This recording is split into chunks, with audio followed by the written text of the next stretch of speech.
السلام علیکم، بسم اللہ الرحمن الرحیم، اللہم صلی علی محمد و علی آل محمد وبارک وسلم۔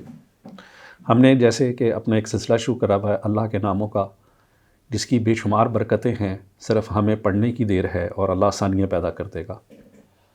اور حالات بھی ویسے میں ہمیشہ ہی کہتا ہوں خراب ہیں، لیکن ساری زندگی حالات خراب ہی رہتے ہیں۔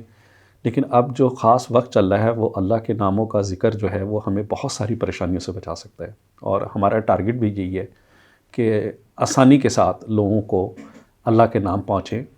جیسے ہم پہنچا رہے ہیں، آپ کا دل کرتا ہے ایسے پڑھیں، نہیں تو جتنے بھی اللہ کے نام ہیں جہاں مرضی سے آپ اٹھائیں، لیکن ذکر اذکار اپنی زندگی میں شامل کر لیں۔ یہ بہت ضروری چیز ہے۔ کچھ بھی پڑھنا ہے، میرے یوٹیوب پہ کافی سارے اللہ کے اسم اعظم ہیں جو کہ میں نے خاص طور پہ اپنے انہیں پرکھا اور پھر اس کی قوت کو دیکھا اور لوگوں کو بتایا، تو اس کے اثرات اسی طرح سے ہیں، بجائے اس کے کہ آپ ایک ایک کر کے ٹرائی کریں، کیونکہ ہر اسم اعظم کی ہر اس کی ایک الگ برکت ہے اور کسی کی برکت کوئی کم نہیں ہے۔ آج میں نے 5 اسم اعظم نکالیں جن کو میں نے بڑے امتزاج کے ساتھ بڑے اس سے بنایا ہے اور اس کو کافی ٹرائل بیسس پہ کیا ہے، اور یہ قسم کا سمجھے کہ اس کا جو بنتا ہے ان سب کے عدد بنتے ہیں۔ ایک ہے یا مومن، یا لطیف و اللہ، یا ذکی یا تواب۔ جب آپ ان کو جمع کریں گے یہ 777 777 بنے گا۔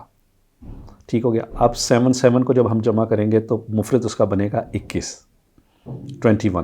تو یہ 21 دن کا عمل ہے۔ اچھا، اب اس کو روزانہ پڑھنا بھی اسی طریقے سے ہے۔ آپ نے کسی بھی ایک نماز کے بعد آپ خاص وقت میں رکھ لیں گے، ایک ٹارگٹ کوئی دعا رکھیں گے، آپ ایسے پڑھیں گے: یا مومن، یا لطیفو، یا اللہ، یا ذکیو، یا توابو۔ میں دوبارہ ریپیٹ کر دیتا ہوں، یہ لکھا ہوا بھی آئے گا: یا مومن، یا لطیفو، یا اللہ، یا ذکیو، یا توابو۔ ٹھیک ہے۔ اس میں یا جو ہے وہ ایڈ نہیں ہے، لیکن آپ یا سب کے ساتھ بھی لگا سکتے ہیں، یا جیسے مرضی آپ پڑھ لیں، پہلے کے ساتھ لگا دیں: یا مومن، یا لطیفو، یا اللہ، یا ذکیو، یا توابو، اس طرح پڑھ لیں۔ لیکن پڑھنا اسی طریقے سے، اس لفظ کو آپ نے آگے پیچھے نہیں کر سکتے۔ یا مومن، یا لطیفو، یا اللہ، یا ذکیو، یا توابو، اس کو پڑھنا آپ نے 777 مرتبہ، 777، اور 21 دن کا عمل ہے۔ کوشش کریں گے جس ٹائم آپ اس کو پڑھنے بیٹھیں، کسی بھی نماز کے بعد کا ٹائم رکھ لیں، تہجد کے ٹائم کا رکھ لیں، کوئی ایک مقصد رکھ لیں، انشاءاللہ تعالیٰ 21 دن میں اللہ تعالیٰ آپ کی دعا اس اسم اعظم کی برکت سے قبول کرے گا اور آپ کی دعا مقبول ہوگی۔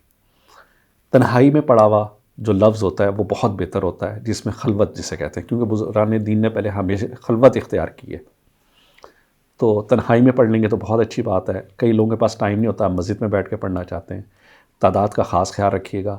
اور یہ سمجھیں کہ میں آپ کو ایک راز، ایک طلسماتی راز کنجی دے رہا ہوں، آپ نے اس سے پہلے یہ نہیں پڑھا ہوگا، نہ سنا ہوگا۔ اس کو پڑھیں اور خیر و برکت کی دعا کریں، سب لوگوں کے لیے کریں، اور اپنا ایک مقصد رکھ کے اس کو ٹارگٹ کریں، اور اپنا بہت خیال رکھیں۔ السلام علیکم، اللہ حافظ۔